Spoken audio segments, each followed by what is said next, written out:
How to use Rakuten points in Japan. Hey guys, in this video, we will see how to use Rakuten points in Japan.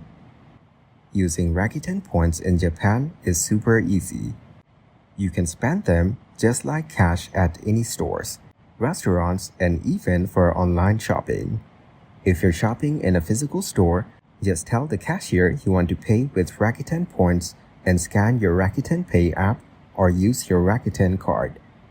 For online shopping on Rakuten's website, choose Rakuten points as your payment method at checkout. You can also use points to pay for travel, like booking hotels or flights through Rakuten Travel. Some convenience stores, supermarkets, and even drugstores accept them, so check before you pay.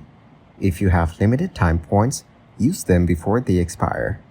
You can also convert points for Suica or mobile payments. Just keep earning and spending points whenever you shop to save money. Thank you guys so much for watching. I hope you got some value. See you in the next one.